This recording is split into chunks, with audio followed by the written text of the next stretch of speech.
por favor, porque eso a veces hablo mucho, me emociono hablando y entonces ya estaba hablando y voy a repetir lo que dije para que quede ahí grabado. Bueno, entonces les decía, mis amigos, decía que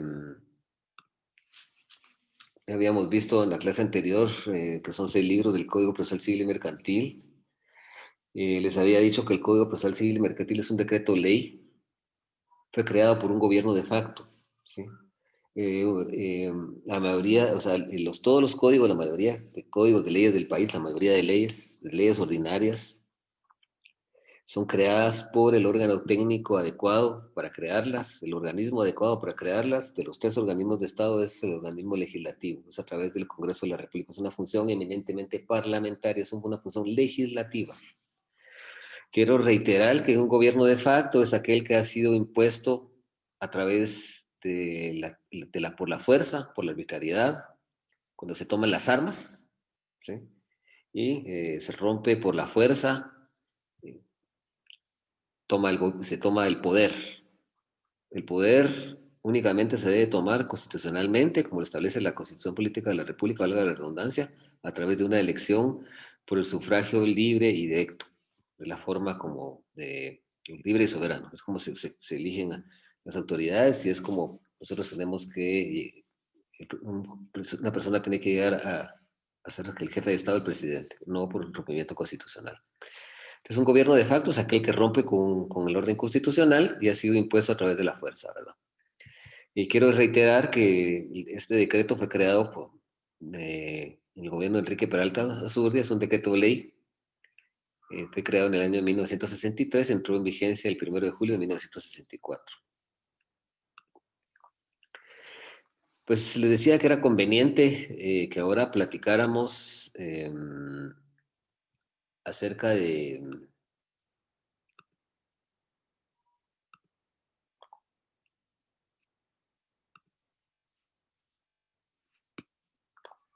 vamos a platicar acerca de los principios del proceso civil, ¿sí? Eh,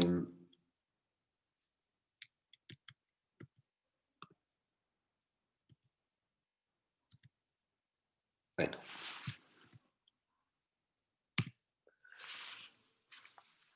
vamos a hablar de un principio que es básico, ¿verdad? Que es el principio de legalidad de las formas, ¿verdad? Los sujetos procesales, las partes, que más adelante nos vamos a dar cuenta que las partes dentro del proceso civil, dentro del derecho procesal civil, dentro del sistema de justicia civil, básicamente son actor y demandado. El actor hace valer una pretensión a través de una acción que se plasma en una demanda. Y el demandado debe refutar a través de sus medios de defensa esa pretensión. Por ejemplo, yo soy el propietario de un bien, alguien lo invadió, entonces yo quiero sacar a esa persona, le voy a promover un juicio sumario de desocupación. ¿Sí? Yo tengo el derecho de accionar ante los tribunales esa pretensión de donde quiero sacar a un sujeto de un inmueble que a mí me pertenece. Esa es la pretensión que yo ostento. Más adelante vamos a explicar ese tipo de cosas pues, para que lo entendamos. El demandado ejerce una defensa, va a promover, va a contestar la demanda, va a interponer excepciones, ya sea previas que atacan la forma del escrito, o perentorias que van a destruir, va a refutar, él va a decir, no, el licenciado Chavarría no es el dueño de este terreno, yo soy, yo tengo escrituras anteriores, aquí las tengo. Voy a destruir la pretensión, voy a interponer una excepción perentoria. Pero eso es más adelante. Entonces, las partes que están sujetas al proceso, tanto actor como demandado, según este principio de legalidad de las formas, no pueden variar las formas del proceso. Es decir, las diligencias e incidencias que establece la ley eh, para promover un proceso ordinario, sumario, etcétera, de cualquier naturaleza de proceso de conocimiento, cualquiera de los que estén ejecutivos, cualquiera de los que estén de jurisdicción voluntaria, los que estén en la ley, el proceso de promoverse, diligenciarse, solicitarse en las circunstancias de modo, tiempo y lugar que establece el diseño procesal, es decir, que establece el Código Procesal Civil y Mercantil. El Código Procesal Civil y Mercantil nos va a establecer fundamentalmente qué requisitos debemos utilizar para promover la demanda. Una vez promovida la demanda y que el tribunal le da trámite, la ley establece en cuánto tiempo se le dará trámite a esa demanda. ¿Cuánto tiempo tiene el demandado para contestar la demanda? El demandado debe contestar la demanda en el tiempo que establece la ley, no lo puede hacer fuera de él, ¿sí? Establece cuánto tiempo hay para que establece quiénes son los sujetos legitimados para que se abra prueba el proceso. Establece la ley cuánto tiempo hay de prueba para poder diligenciar la prueba, para poder realizar la actividad probatoria tendiente a probar la pretensión de la demanda o aprobar las defensas que el demandado sustenta en contra para refutar la pretensión de las excepciones. ¿Sí? Establece en qué momento se debe llevar a cabo la vista y en qué momento se debe dictar sentencia. Entonces, en ese orden de ideas, es importante establecer que el principio de legalidad de las formas establece que los sujetos procesales no pueden variar las formas del proceso. Cuando se varían las formas del proceso, es decir, yo quiero contestar la demanda en una época que no la puedo contestar, yo voy a promover la demanda sin los requisitos que establece la ley. Entonces ahí violaría el debido proceso, violaría el principio jurídico del debido proceso. ¿Por qué?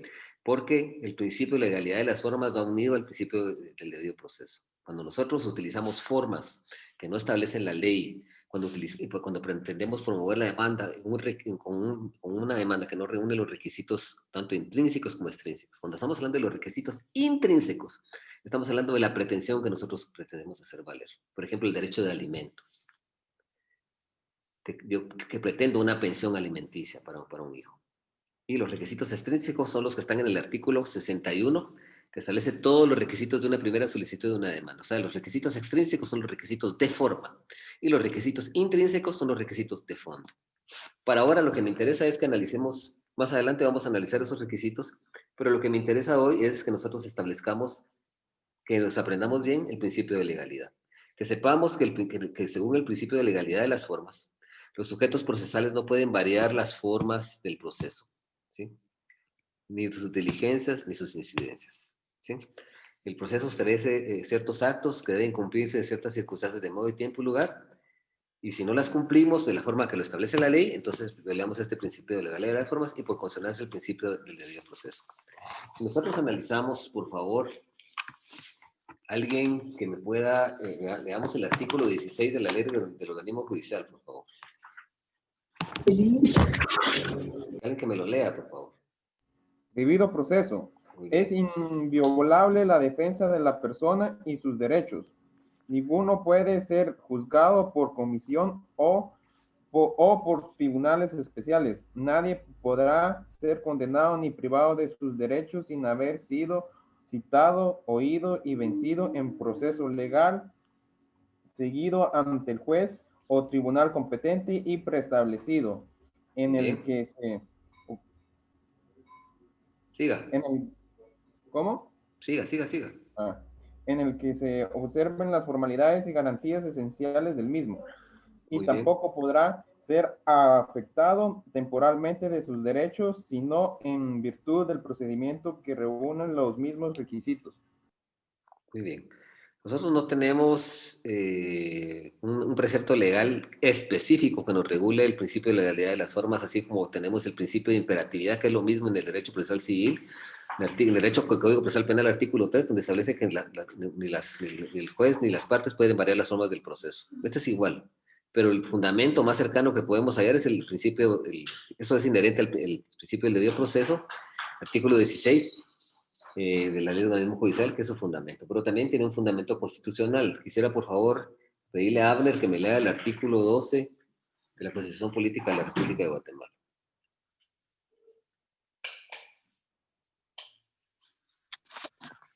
Artículo 12. Derecho de defensa. La defensa de la persona y sus derechos son inviolables. Nadie podrá ser condenado ni privado de sus derechos sin haber sido citado, oído y vencido en el proceso legal ante juez o tribunal competente y preestablecido. Ninguna persona puede ser juzgada por tribunales especiales o secretos ni por procedimientos que no estén preestablecidos legalmente. Bien, excelente. ¿Hay alguna duda de este principio de legalidad? ¿De las formas? Todo claro, Alex. Muy bien. Hablemos ahora, amigos, del principio dispositivo.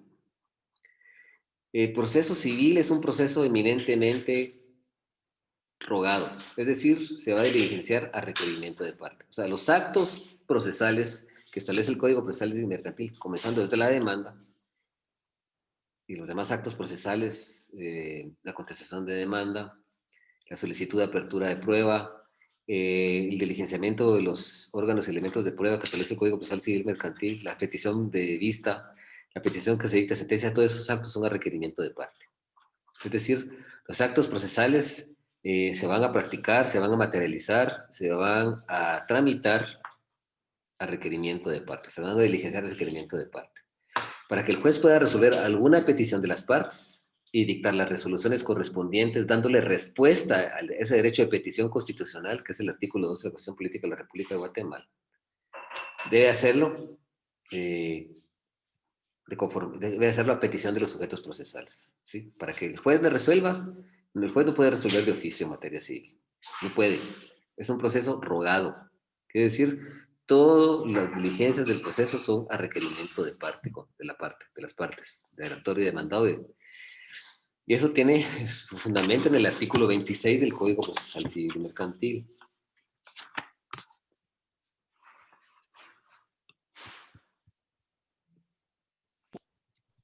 A ver, vamos a ver, Byron Salazar. Veamos el artículo 26, por favor. El Código Procesal Civil Mercantil. Buenas noches, Luis. Buenas noches. Artículo 26, concordancia entre la petición y el fallo. El juez deberá dictar su fallo congruente con la demanda y no podrá resolver de oficio sobre las excepciones que solo pueden ser propuestas por las partes. Muchas gracias. Quiere decir, aquí nos habla el primer párrafo, nos habla del principio de congruencia, pero el segundo nos habla que el juez no podrá resolver de oficio las excepciones que solo puedan ser propuestas por las partes. Se refiere a las excepciones, pero ese es según el espíritu de este artículo, porque desafortunadamente el Código Procesal Civil y Mercantil no tiene artículos preestablecidos como el Código Procesal Penal, que es donde regula los derechos y garantías, ¿verdad? O como el Código de Trabajo, que en sus considerandos establece los principios filosóficos del derecho tanto individual como colectivo, como procesal del trabajo. Aquí, desafortunadamente, nosotros tenemos que acudir a la doctrina, y este artículo es un artículo que no establece de forma clara el principio de dispositivo. Pero el artículo 26, al establecer que el juez no podrá resolver de oficio excepciones que no hayan sido propuestas por las partes, ahí, pues básicamente de una forma indirecta se está regulando ese principio dispositivo. Ahí, pues prácticamente. Entonces, la esencia de este principio dispositivo, el objetivo de este principio dispositivo fundamentalmente, es de que todos los actos que el juez debe materializar, no los puede dictar de oficio. Las resoluciones o actos que son del órgano jurisdiccional del juez, la judicatura, no los puede dictar de oficio, tiene que ser a requerimiento de parte. El juez no puede venir y de oficio fijar una pensión alimenticia. No puede. Para eso nosotros tenemos que promoverle un juicio oral de fijación de pensión alimenticia. O vamos al juzgado y citamos a una junta conciliatoria a la otra parte, entonces a requerimiento de parte ya el juez fija la pensión alimenticia. Entonces, el juez no le va a dar trámite a una demanda de oficio, ¿sí? Le va a dar trámite a requerimiento de parte. ¿Sí? Entonces, aquí tenemos nosotros este principio dispositivo. No sé si tienen alguna duda de este principio, compañeros. Nick, yo tengo una duda. Dígame. ¿Qué sucede si en dado caso las partes no son como claras a la hora de pedir? ¿Cómo toma la decisión el juez entonces en ese aspecto? El juez tendría que rechazar la demanda, tendría que repelerla, ¿verdad? Con base en el artículo 109 del Código Procesal Civil y Mercantil. Sí, dice la Comisión de Requisitos Legales, artículo 109, dice, los jueces repelerán de oficio las demandas que no contengan los requisitos establecidos por la ley, expresando los defectos que hayan encontrado. Y si la demanda el juez le da trámite y no obstante que no reúne ciertos requisitos legales, el demandado puede interponer una excepción previa de demanda defectuosa. Y si no es la demanda, si es cualquier otro tipo de escrito, por ejemplo, alguien está solicitando el diligenciamiento de la prueba de reconocimiento judicial y nos estamos dando cuenta que el juez está admitiendo para su trámite un memorial donde se está promoviendo la práctica de ese medio de prueba, pero sin reunir los requisitos que la ley establece, entonces nosotros tenemos que contraatacar eso. ¿Cómo lo haríamos? Interponemos un recurso de nulidad por violación de ley o por violación de procedimiento. Con base a este artículo, por violación de ley sería con base en el artículo 109.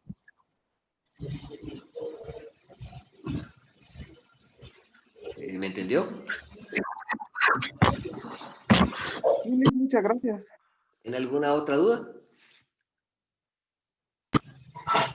No, Lick, todo claro. Muy bien. Perfecto. Pues vamos a seguir. Cualquier duda, pregúntela, por favor. Es importante preguntar, no nos quedemos con las dudas. Creo que hasta el momento vamos muy bien, así vamos a ir desarrollando el curso. Lick, ¿Sí? y conforme al principio de dispositivo, yo creo que se concatena con una sentencia de la Corte de Constitucionalidad, Ajá.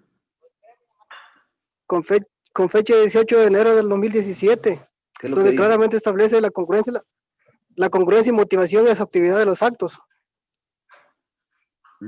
Esa va más... Sí, sí, por ahí va, por ahí va. Por ahí va. Pero es eso de la congruencia ¿qué fue lo que me dijo? Y la fundamentación de los actos. La congruencia y la fundamentación de los actos va más que todo en el principio de congruencia, que lo vamos a ver más adelante, en donde el juez no puede resolver más allá de lo que los sujetos le están pidiendo. Tiene que resolver con base a lo que le pedimos en la demanda o contestación de demanda. No puede salirse de eso. ¿Estamos claros?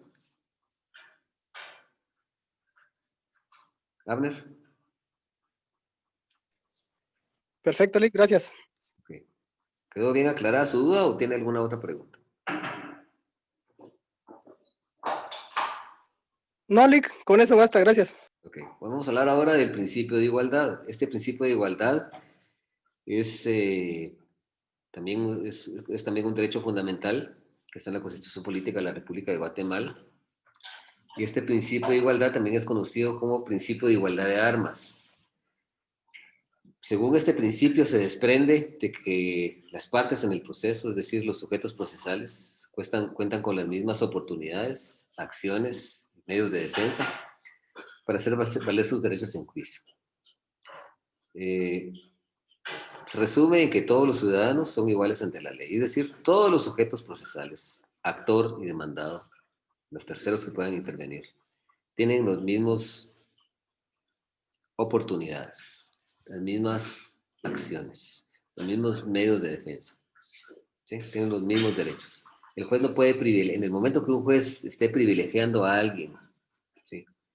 Que le esté dando la oportunidad a una persona, por ejemplo, que conteste una demanda extemporáneamente, que le está admitiendo un recurso cuando ya se le fueron el plazo que establece la ley, cuando le está permitiendo diligenciar pruebas en circunstancias que la ley no lo permite, entonces ahí se está violando ese principio de igualdad, porque se está privilegiando a un sujeto que realmente la ley no viabiliza ese tipo de circunstancias por el principio de igualdad.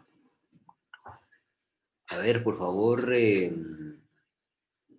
Arlene, léame el artículo 4 de la Constitución, si fuera tan amable.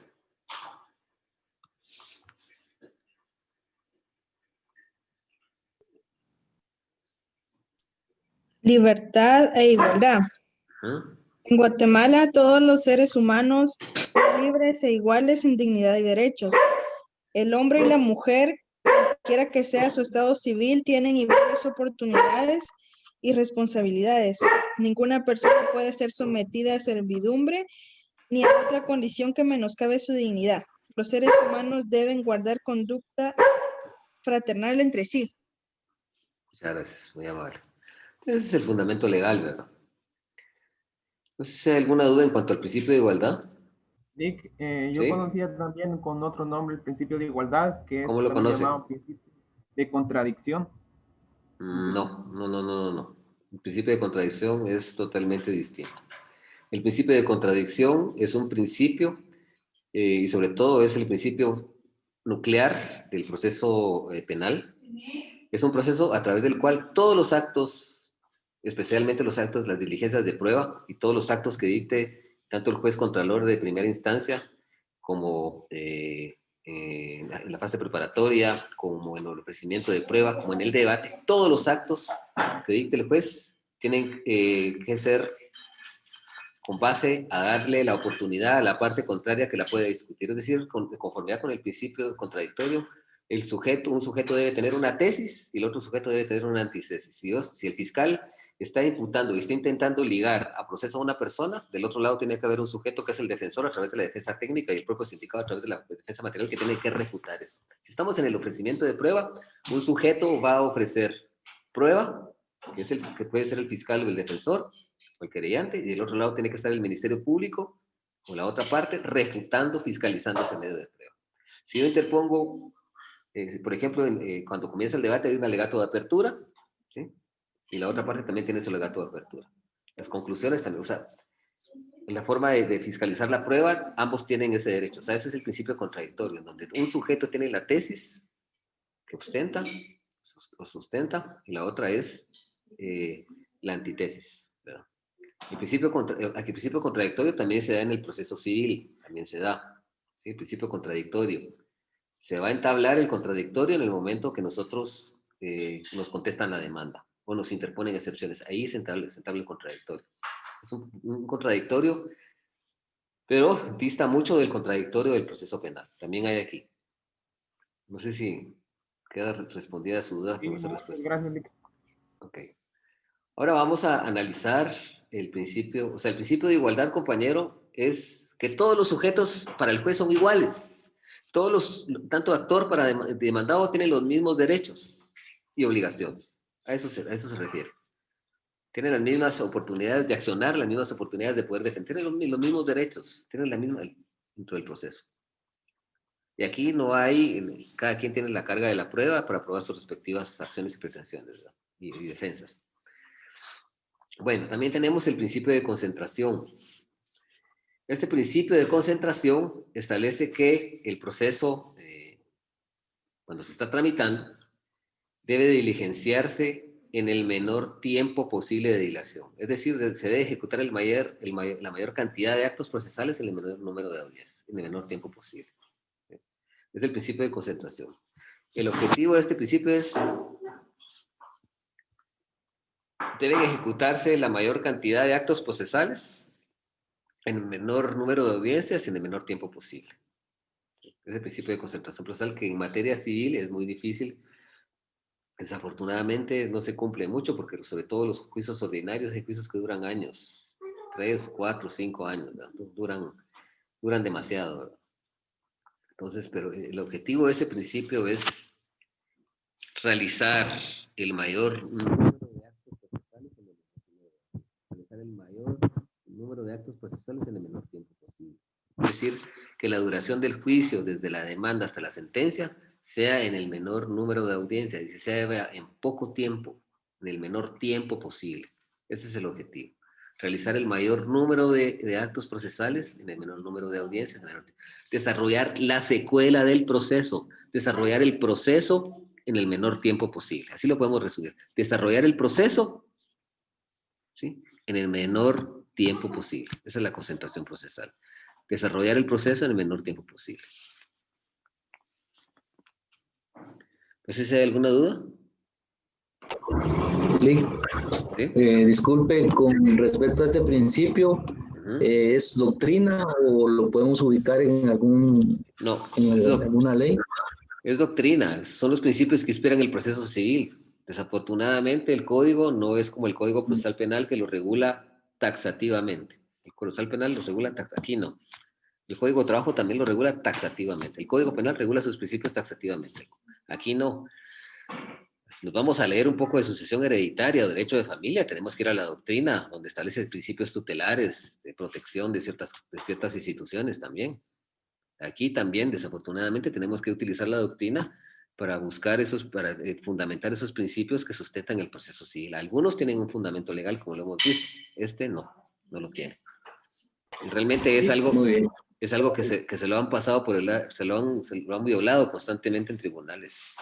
De verdad, sobre todo ahorita, antes, a raíz de 1998 para arriba, cuando se comenzaron a concretizar ciertos derechos, ciertas garantías que hay en la Constitución Política del 85, se comenzó a dinamizar un poco este proceso, porque antes, por ejemplo, las diligencias de prueba, usted estaba solo con el oficial. Usted estaba en una conciliación, solo el oficial, el juez estaba en su despacho encerrado. Pues hoy, gracias a Dios, ya sale, ¿verdad? Y se ha dinamizado un poquito más de las audiencias, es un poquito más dinámico este proceso, pero eso hace que el proceso, si usted no mueve un proceso civil, usted es el actor o el demandado, no le da movimiento, el proceso se queda estancado ahí. Muy bien, Sí, Lick, gracias. Okay. y aquí no hay un principio de celeridad. Sí, ya lo vamos a ver, están las diapositivas siguientes. Ah, muy bien.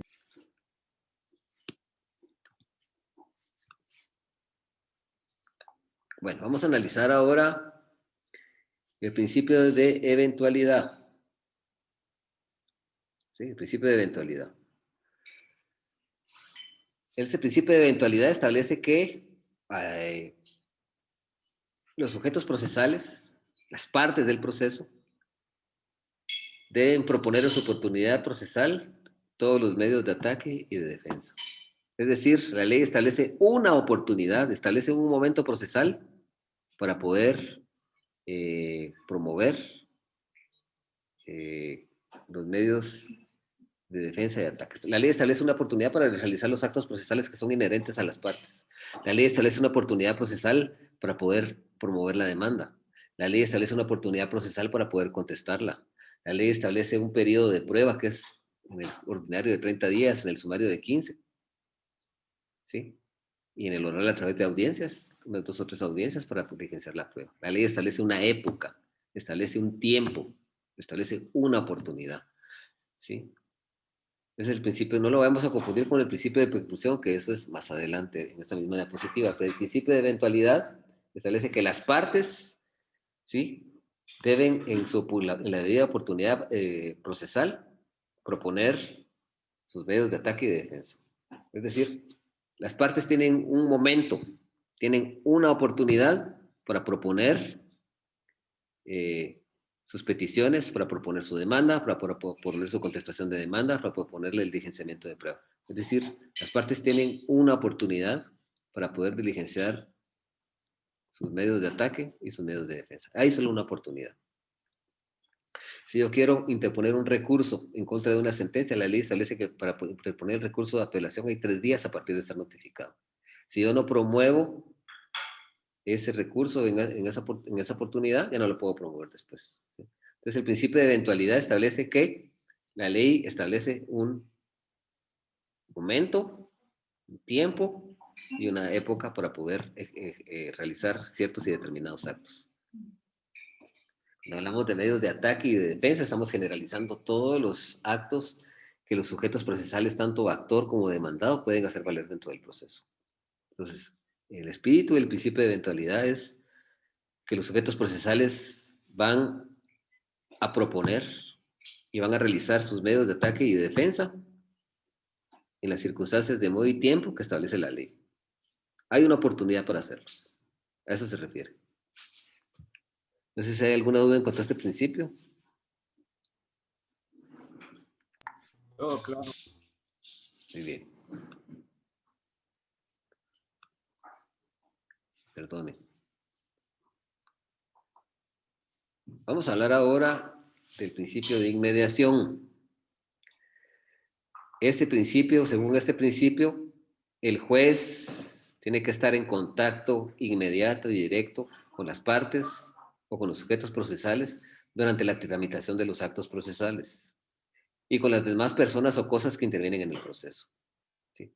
Cuando hablamos de personas o cosas, por ejemplo, estamos hablando, por ejemplo, si hay algunos testigos, se proponen testigos, o hacemos un reconocimiento judicial y se le exhiben al juez ciertos objetos, o se hace un reconocimiento judicial sobre un terreno, pues hay que estar en contacto directo con eso. O sea, el juez debe estar en contacto directo durante la tramitación de los actos procesales y tiene su culmen, tiene su aspecto más importante o culminante en la actividad probatoria.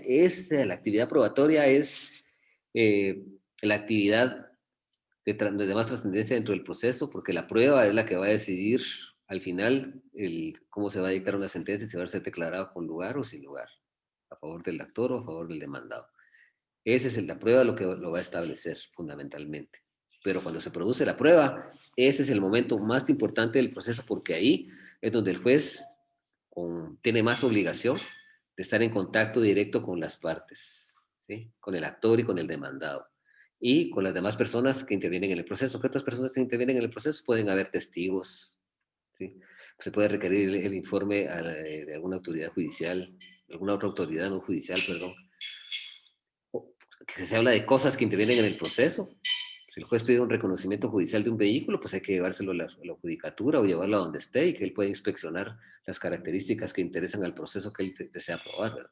Pero el principio, conforme a ese principio, el juez debe estar en contacto directo con las partes durante la tramitación de los actos procesales. Desafortunadamente, cuando el juez dicta una resolución y le da trámite a la demanda, no está en contacto directo con nosotros, sería una excepción. Cuando contesta la demanda, dicta la resolución respectiva, no está en contacto directo, pero sí va a estar en contacto directo cuando nosotros diligenciamos la prueba. Ese es el momento más importante, sin menospreciar los demás. Entonces, ¿hay alguna duda?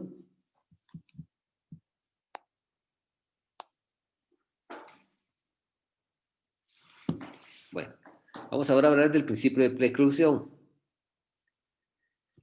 Según este principio, las partes o sujetos procesales deben hacer uso de sus derechos y facultades procesales dentro de los términos y plazos establecidos en la ley para la realización de los mismos. De lo contrario, pierden ese derecho. No lo vamos a confundir con el principio de eventualidad, porque el principio de eventualidad establece que los sujetos van a proponer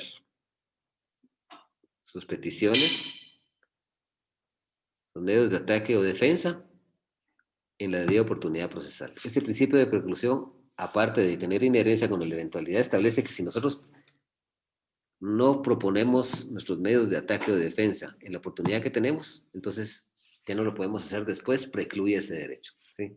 Las partes deben hacer uso de sus derechos, de sus facultades, ¿sí? De sus medios de ataque y de defensa, de las solicitudes que vayan a plantear o peticiones que van a hacer dentro del proceso, dentro de los plazos que establece la ley para que se realicen estos, porque si no, pierden ese derecho de hacerlo. El principio de preclusión es, yo tengo un plazo para contestar la demanda. Si no contesto la demanda, entonces, si el demandado me declara un estado de rebeldía, ya no puedo contestarla, ¿sí? Hay un plazo para poder interponer un recurso de apelación, que es de 3 días. Si yo no interpongo ese recurso, precluye el plazo, ¿sí?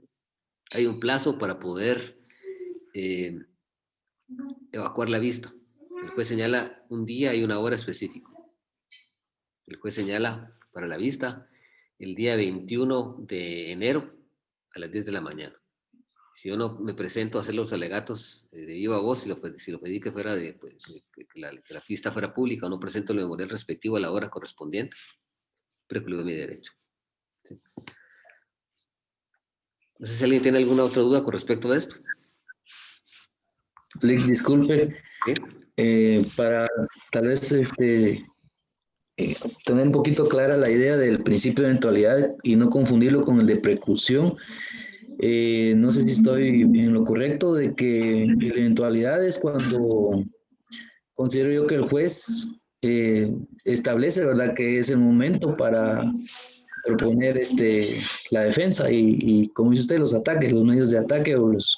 Fíjese que el juez no lo establece. El juez no lo establece. No, Está en la ley. La ley lo va a hacer, está en la ley. pero apegado a la ley. Sí lo hace el juez, por supuesto que sí, pero con base en lo que está en la ley. La ley me establece cuándo tengo que contestar la demanda. Entonces, según ese principio de eventualidad, tengo que contestar la demanda en el tiempo que establece la ley, que son 9 días. En el juicio sumario son 3. ¿Sí? Si no la contesto en ese tiempo, y el otro es que si ya pasó ese tiempo, ya precluyó mi derecho. El de eventualidad es, yo tengo que actuar oportunamente, en el momento que establece la ley. Tengo que interponer el recurso de apelación en el momento que establece la ley. Tengo que contestar la demanda en el plazo que establece la ley. Tengo que diligenciar la prueba en el periodo de prueba. Tengo que evacuar la vista en el periodo de vistas, ¿sí? Porque si no, yo tengo que hacerlo en esa oportunidad. Ese es el espíritu del principio de eventualidad. Realizar los actos en la oportunidad que establece la ley. Realizar los actos en la oportunidad que establece la ley. En cambio, el otro va más allá. El otro establece que si yo no hago los actos en la oportunidad que establece la ley, ese derecho ya me precluyó. Es decir, ya lo perdí. Es decir, ya prescribió. Es decir, ya feneció. Ya terminó. No lo puedo hacer. En el principio de eventualidad es, yo debo realizar los actos en la oportunidad que establece la ley. Principio de preclusión. Si no realizo los actos en la oportunidad que establece la ley, ya los perdí. Ya precluyeron. Ya fenecieron. ¿Sí? Muy bien, Lick, gracias. Gracias, Uno Lick, es con esto la quedó muy oportunidad. claro. La eventualidad es la oportunidad. Va dirigida, el aspecto nuclear de la eventualidad es la oportunidad. Debo realizar los actos en la oportunidad que establece la ley. ¿Sí? Ahí. En cambio, la preclusión es que una vez pasada la oportunidad para que yo realice un acto, ese ya precluyó, ya terminó, ya feneció, ya quedó sin efecto, ya no lo puedo hacer valer. ¿Se entendió eso? Si alguien tiene alguna duda, la podemos ampliar ahorita. Entonces, Lick, sería de que Disculpen, ¿Sí? en la preclusión prácticamente se Se puede pierde el derecho, se saber, pierde el aquí derecho. se pierde derecho si no se hace en el momento que establece la ley. Ujú. Y en la de la eventualidad prácticamente es únicamente para hacer la petición directamente, o sea, no estaría tan confuso. Sí, la eventualidad es hacer la petición en la oportunidad que establece la ley. Realizar el acto en la oportunidad que establece la ley. En cambio, el otro es, ya precluyó el derecho porque no Y lo no se hace realicé en en el la... momento. Exactamente. Eventualidad es cuando todavía está el derecho vigente, digamos, Lick. Exactamente. A ver, gracias.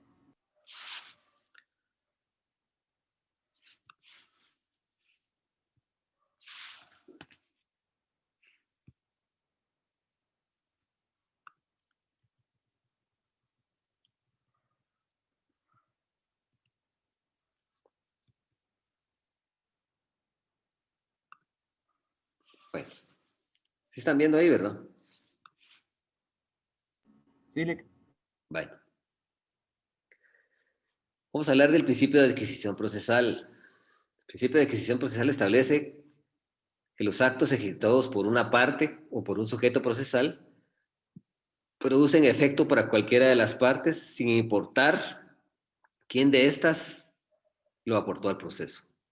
Y tiene su máxima expresión o aplicación en la actividad probatoria, en donde establece que la prueba puede servir y ser aprovechada por cualquiera de las partes sin importar quién la aportó. ¿Sí? Esto tiene mucho que ver con el principio de comunidad de la prueba. Eso es derecho probatorio, lo vamos a ver en su oportunidad. La prueba no es de los sujetos procesales, ¿sí? Es del proceso, es patrimonio del proceso. Si yo vengo y aporto una prueba, un documento, y con ese documento estoy favoreciendo a la parte contraria, y con eso me va a ganar la parte contraria y el juez va a declarar sin lugar la demanda, la parte contraria puede aprovecharse de esa prueba, ¿sí? Porque los actos que son ejecutados por alguno de los sujetos procesales que son aportados al proceso, ¿sí? Pueden ser aprovechados por la parte que no los propuso, ¿sí? O sea, las partes, sin importar quién propuso un cierto o quién ejecutó un cierto determinado acto, va a aprovechar a la persona, a cualquiera de los sujetos procesales, sin importar si éste lo propuso o no. ¿Sí? Ese es el espíritu del principio de adquisición procesal. Fundamentalmente, los actos que son ejecutados por cualquier sujeto procesal pueden ser aprovechados por el otro sujeto procesal, no importando que éste no los propuso. Si yo ofrezco una declaración de un testigo, yo como actor, y con eso pretendo demostrar alguna circunstancia de modo, por ejemplo, pretendo demostrar que hay un invasor en un terreno, y ese mismo testigo puede ir a declarar que en ese tercero no hay que en ese terreno no hay ningún invasor y que la parte que está como demandada no es ninguna invasora porque ha sido una persona que ha mantenido viviendo ahí durante 30 años y que tiene un título de propiedad. Entonces, la parte contraria puede aprovecharse de eso. Lo puede utilizar a su favor, ¿verdad? Entonces, los actos procesales pueden ser aprovechados por cualquiera de los sujetos procesales sin importar quién ejecutó o plasmó ese acto dentro del proceso. Y en la prueba es donde tiene su máxima expresión este principio. Donde tiene su máxima. La prueba que aporte cualquiera de los sujetos procesales puede beneficiar al otro aunque no la haya aportado. Si el actor aporta una prueba y beneficia al demandado, según este principio es totalmente válido porque él puede aprovecharse de eso. Y válidamente a través del principio de la comunidad de la prueba. Pero fundamentalmente el principio de adquisición procesal es que los actos aportados al proceso, ¿sí?, pueden ser aprovechados por aquel sujeto que no los aportó, siempre y cuando lo beneficie. También lo pueden perjudicar. ¿Hay alguna duda en cuanto a este principio de adquisición procesal? No le... Muy bien. No, Lick. Ok. Vamos a hablar del principio de publicidad. El principio de publicidad establece eficazmente que los actos del proceso son públicos, ¿sí? ¿Cómo debe entenderse esto de la publicidad? Esta publicidad es para todos, inclusive para los que no intervienen en el proceso, ¿sí? El proceso es público.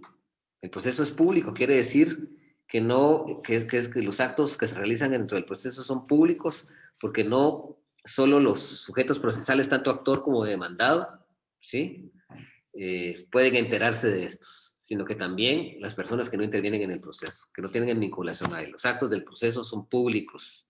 ¿Por qué? Porque los sujetos que no intervienen en el proceso pueden estar enterados de él. Eso es algo que en la práctica, en materia penal tal vez es un poquito predecible, pero en materia civil no. Ustedes van a un proceso civil, por ejemplo, yo como abogado, y quiero ir a ver un expediente, a mí no me lo van a ver, a menos de que presente un escrito y me constituya como abogado de alguna de las partes, o le pida permiso al juez, pero no me lo van a dejar ver. Entonces, ese principio de publicidad en materia civil sí está un poquito sesgadito, ¿verdad? Está un poquito sesgadito. No es un principio que se aplique mucho, ¿sí? La verdad, la ley lo establece, ¿verdad? Analicemos el artículo 63 de la ley de organismo judicial, por favor. A ver, léamelo ahí, vamos a ver, a ver, a ver, Leila.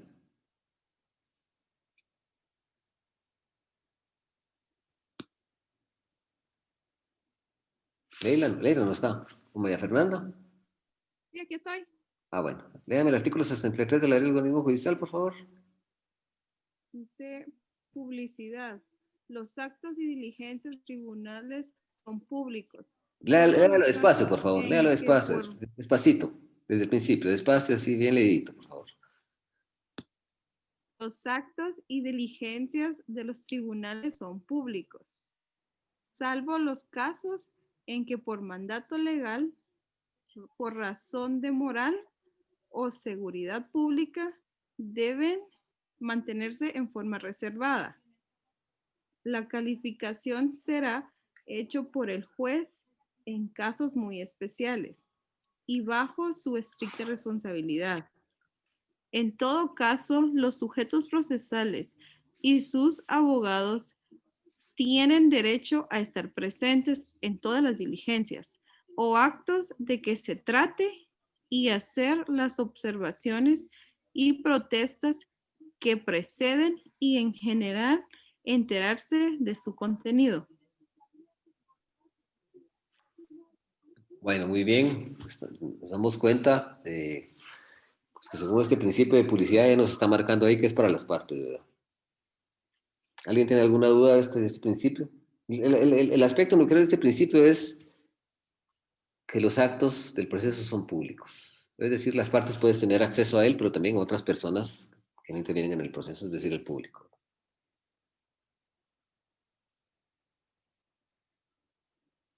¿Hay alguna duda? Todo bien, Lee. Ok. Hablemos del principio de probidad.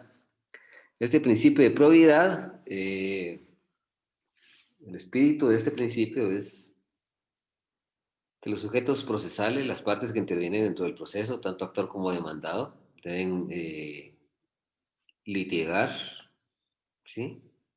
Cuando es litigar, es cuando están entrando en pugna, que están defendiendo sus derechos, ¿sí? Y esto deben hacerlo de forma digna, con honradez, con buena fe, con respecto al juez y al adversario, con respecto a la dignidad del juez y el adversario. Y en observancia de los valores que inspira la justicia, ¿verdad?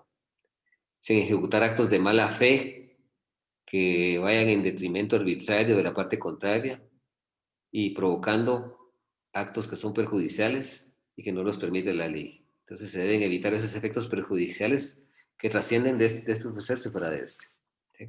Entonces cuando se litiga con probidad, cuando vamos a hacerlo de forma honrada, o sea, sin el objetivo de dañar a la parte contraria, sin provocar un detrimento.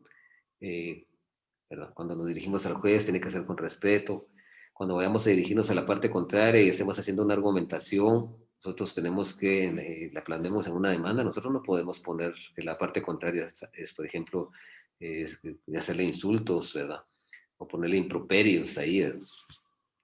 Decir que la demanda es una basura, ¿verdad? O decir que los actos que de pruebas que son actos espurios, no. Simple y sencillamente nosotros cuando nosotros argumentamos tenemos que hacerlo con dignidad, tenemos que hacerlo con buena fe, sin pretender dañar a la parte contraria en su dignidad y en su decoro. Ese es el objetivo de ese principio. Por favor, a ver,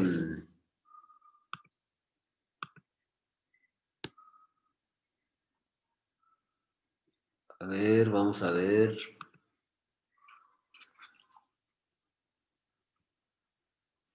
A ver, Darth Vader. ¿Quién es Darth Vader? Yo solo veo un Darth Vader aquí. ¿Quién es Darth Vader, perdón?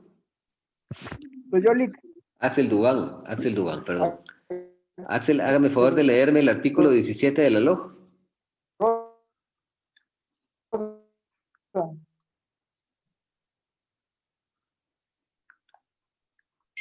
No, Axel, no. O Myron, por favor. Leo yo, Lick. Buena fe. Los derechos deben ejercitarse conforme a la... Artículo 17, buena fe. Buena fe. Los derechos deben ejercitarse conforme a las...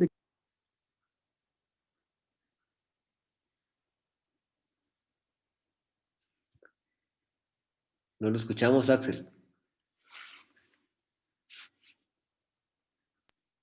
Disculpe, Lick, es que tengo problemas de conexión. Ok, entonces, por favor, Myron. Muchas gracias, Axel, por la intención. Muy amable, muy fino. Myron. Artículo 17. Buena fe. Los derechos deben ejercitarse conforme a las exigencias de la buena fe. Muchas gracias, muy amable. Compañeros, se recuerda que en el chat está el link que permite que ustedes puedan llenar el listado de asistencia de hoy. Les ruego, por favor, no perder esa oportunidad. Gracias. Bueno, vamos a seguir. ¿Y qué pasa si alguna de las partes incurre en faltar a esa buena fe y a ese respeto que nos dice este principio de probidad? El juez, según la ley de organismo, lo puede apremiar para que se conduzca con respeto y dignidad. Y si no lo hace, pues inclusive lo puede expulsar de la audiencia, inclusive puede multarlo. Adicionalmente, si es el abogado, le puede certificar al Colegio de Abogados y Notarios por faltar a los valores deontológicos de la profesión. Porque está violando la ética. Es una violación clara al Código de Ética Profesional.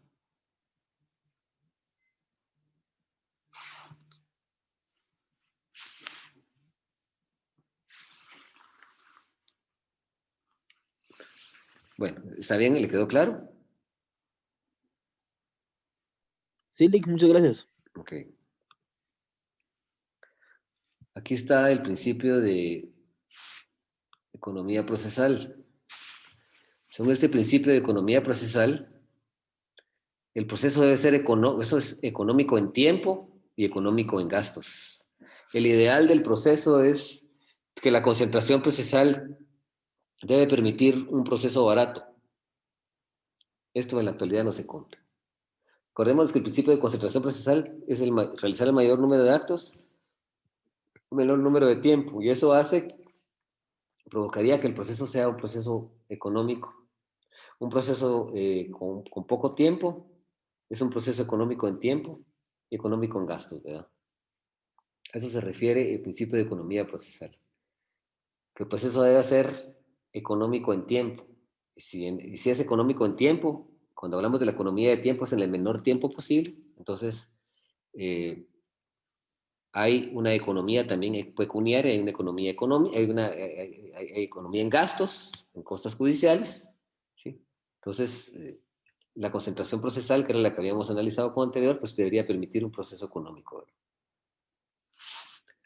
¿Tenemos alguna duda en esto? Bueno, hablemos del principio de escritura de oralidad. Quiero establecer que el proceso, determinar que el proceso civil es un proceso eminentemente escrito. O sea, es un proceso en donde las actuaciones son escritas, ¿sí? Primordialmente. Todas las diligencias e incidencias se tramitan por escrito. Así se promueve la demanda, así se contesta la demanda, se dictan resoluciones que le da trámite que son por escritos, la sentencia se dicta por escrito, la vista se evacúa por escrito, también se puede evacuar de viva voz, y salvo excepciones, ¿verdad? Que es el principio de oralidad, también se da aquí, pero eso se da básicamente en el juicio oral, en donde la oralidad es predominante, no como la oralidad del sistema acusatorio adversarial del proceso penal guatemalteco, sino que también existen también algunas actuaciones por escrito ahí, ¿verdad? Entonces, el proceso civil es predominantemente escrito y su excepción es la oralidad. Es predominantemente escrito. La mayoría ostensible de las actuaciones del proceso civil son por escrito y las excepciones son el juicio oral, donde la oralidad no llega a su máxima expresión como lo es en el proceso penal, ¿verdad? O en el debate o las audiencias orales, pero el proceso es eminentemente escrito, ¿sí? Eminentemente escrito. La predominancia de las actuaciones y la mayoría de procesos de conocimiento, voluntarios, ejecutivos, etcétera, y alternativas comunes al proceso de impugnaciones son por escrito. Y la excepción a la regla es la oralidad, que es el juicio oral, donde algunas incidencias son de manera oral, donde la demanda puede promoverse de manera oral y que nos levanten un acta en el juzgado, pero realmente lo hacemos a través de una demanda. Y al llegar a la audiencia, pues ya hay ciertas diligencias que son orales, como la conciliación, ¿sí? Diligenciamiento de prueba, también es algo por escrito. No sé si tienen alguna duda en cuanto a este principio. ¿Jóvenes? No. Bueno, vamos a hablar ahora del principio de congruencia. Principio de congruencia o de correlación entre la demanda y la contestación de demanda. Dice que la sentencia debe dictarse congruente con la demanda y la contestación de la demanda. El juez no puede, de oficio, resolver pretensiones o defensas no invocadas por las partes. El juez no va a resolver de oficio, ¿sí?, pretensiones que no estén en la demanda o defensas que no estén en la contestación de demanda, ¿sí? El juez, por ejemplo, no podría, por ejemplo, en un momento determinado, si no se lo pedí, si no lo establecí dentro de la pretensión, por ejemplo, que lance a una persona de un inmueble si no se lo pedí, ¿sí? Y es en la contestación de demanda, ¿verdad? No le pedí la extinción de un derecho, el juez tampoco lo puede hacer de oficio. O sea, el juez no va a, cuando dicte la sentencia, tiene que ser con base en lo que está en lo que se le redactó en la demanda, contestación de demanda, pero también con base en la prueba. Es decir, el juez no puede ir más allá de lo que dicte, de lo que establece la demanda y contestación de demanda, porque si el juez resuelve más allá de lo que establece la demanda, pues dicta una sentencia que se llama ultra petit. Ultra petit. Cuando el juez resuelve más allá de lo pedido. Cuando el juez resuelve menos de lo pedido, se llama minus petit. Y cuando el juez resuelve algo que no le pedimos, algo que no está en el proceso, se llama extra petit. ¿Sí? Extra petit. Cuando el juez resuelve más de lo pedido es ultra petit, una sentencia ultra petita o ultra petit. Cuando el juez resuelve menos de lo pedido es minus petit. Y cuando el juez resuelve algo que no está ni en la demanda, ni en la contestación de demanda, ni en la prueba, que no se desprende de nada, es extra petit. Por favor, lea. Prácticamente va a resolver lo que se dio en el principio de eventualidad y seguidamente con la precursión para poder dar este último principio del juez. Exactamente. Este principio es un principio nuclear. El juez no puede salirse de lo que está en la demanda y contestación de demanda. Ahí se va. Y se aplica también en los recursos. El juez no me va a resolver cuestiones que no le planteen el recurso. No puede ir más allá de lo que yo le pedí, ni más allá de lo que la otra parte refuta. Le damos, por favor, ya que esté... ¿Cómo proceden las partes ahí cuando el juez resuelve más de lo que está en la demanda? Interponiendo un recurso, recurso de aclaración, o ampliación. Si el juez resuelve menos de lo pedido, un recurso de ampliación. ¿Sí? Si resuelve más allá de lo pedido, pues puede interponer también una apelación. ¿Sí? Si el juez dicta una resolución dentro del transcurso del proceso que contiene declaraciones que ni el actor ni el demandado se le hicieron ver, un recurso de nulidad, un recurso revocatorio. A través de los recursos que establece la ley. Si el juez le da trámite a una demanda que no reúne los requisitos legales, para eso hay medios de defensa. Están las excepciones, que las vamos a ver en su oportunidad. Sí, las excepciones previas y las excepciones perentorias. Para eso hay medios de defensa. Porque la decisión del juez no es una decisión omnímoda. La decisión del juez no es un poder, el juez no es un soberano, no tiene el poder absoluto, arbitrario de dictar la resolución que él quiera. Para eso están los sujetos procesales, para fiscalizar las decisiones a través de los recursos judiciales, de los medios de impugnación, de los remedios procesales, de las excepciones que establece la ley. ¿Sí? Por favor, ya que usted me habló, léame el artículo 26, por favor. Artículo 26. Concordancia entre la petición y el fallo. El juez deberá dictar su fallo congruente con la demanda y no podrá resolver de oficio sobre excepciones que solo puedan ser propuestas por las partes. Muy bien. Al decir que es congruente con la demanda, quiere decir que el juez no se puede salir de lo que está en la demanda, básicamente, ni la contestación de demanda.